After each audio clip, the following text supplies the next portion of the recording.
Hi, so good Wednesday evening to you. Well, why is she posting this message? Is she somebody like Susie Orman? No, apparently. No, I mean, she had me taken in as well. I'm not really sure if that woman was truly on the up and up. So don't fall for Ponzi schemes and the like. First of all, right? Madoff and Orman. Oh, yeah. They just give me the creeps. I'm sorry. I don't think Orman ever went to jail. Well, there's a person I know who's actually gone to jail as a felon for insider trading, and everybody's forgotten about it. All is forgiven. You're the maven of home and garden. You know who is that fair? Well, it depends on who you know. Not making any judgments here. All right. Well, I guess she was very smart with her money. That's why she's still a celebrity after having gone to jail as a felon in a federal prison. Okay, well, it doesn't matter.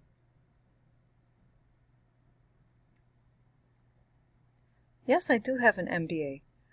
I am not unintelligent. I am not unacquainted with numbers, but I'm a bit rusty. I mean, if you ask me to do basic math, you can see the smoke coming out of my ears. I just never really took to math like I did to reading.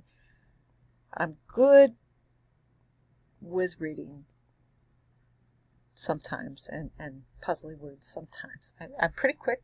I can be quick, but I'm out of practice because I have other priorities in my life now. Could you ever get to the fifth crown? I don't know. There's always somebody that knows some, bizarre medical terms that are in the lexicon. I don't actually read books anymore. Last book I can remember reading and enjoying was Jane Eyre, and before that, Alice in Wonderland and Through the Looking Glass. Those are my three most favorite books. I never read Dostoevsky. He was a bit too long-winded for me. Right? So, and Gone with the Wind was good too. That's considered schlock, but wow, I thought she was very talented. I'm sorry, I know there were elements that were not very nice in there. But, anyway, that's just me. Sorry, opening another can of seltzer water. Hope I won't offend you. No, folks, here we go. I felt as if at the end of the day, I've done my duty as a professional and as a parent. Now I want to do something more. Is that all right with you? No, I'm not auditioning for community theater. That would take too much of my time. It's very difficult for me to memorize lines. I don't seem to be able to memorize lines very well. It's something wrong with my brain. But, I mean, I can't really quote Shakespeare except for bits and pieces, right? Out, damn spot. Bear bodkin. To be or not to be? Aye, there's the rub. And there's more. I assure you there's more where that came from.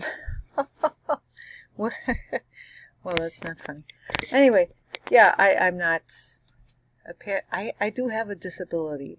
Somewhere there's my cranium is small. More of my brain should have grown. Don't blame your parents, but you wonder when they brought you forward, when they said, well, we were going on vacation, so we decided to have an induction. So we decided the date you would be born.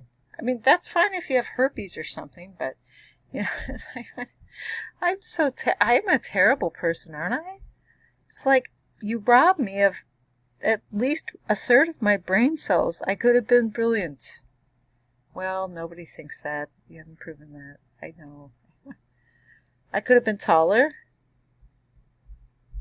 Like, for example, my feet are large enough that I should be at least 3 inches taller.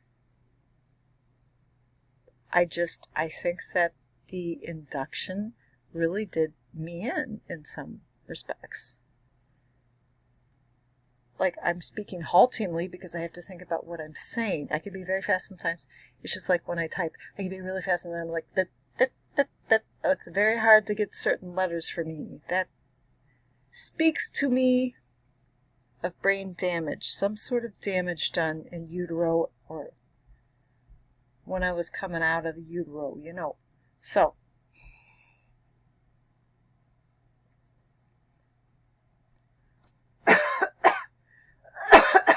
as impaired as I am, I try to give people advice. Because all I can do in this world is good. Maybe I'm not the best. Maybe I'm not like the track person. Have you seen that commercial? Come on, folks. It's a bit offensive. Like, okay. So, I designed a woman brand of tennis shoes. I'm sorry. It's designed by a woman, made for women, or something like that. It's like, you're showing me part of your pubic hair in addition to your C-section scar. It's like, I don't really need to see your pubic hair. I know you're a woman. I figure you probably are. Seriously, it's a little bit offensive. Yeah. I could have been a sprinter. I could have been a winner too. I could have been a South African person running without shoes on, or there was another person from Africa who ran without his shoes. There was a lady, she was a white South African, Zola Budd, there you go, Zola Budd. Let's hear from Zola Budd. Nobody talks about Zola Budd enough. So, but don't we love him? Don't we love the guy from Jamaica, right? The fastest guy in the world, right? Well, I don't know if he loves us, but we try to love him. He might be a little bit conceited, because the fact is, folks, it's very difficult to be humble and to be famous at the same time. I know, because you could grow up under very humble circumstances, or you could experience humiliation in your childhood, and then once you hit your teens, you're popular, and your humility it's gone. Just like something else, you know, rhymes with humility. Well, I won't say what it is. It could happen to anybody. So, please be smart with your money, because if you get a huge infusion of cash and you don't have all your wits about you, you're going to lose your soul along with your shirt. And that's my final word. Adios.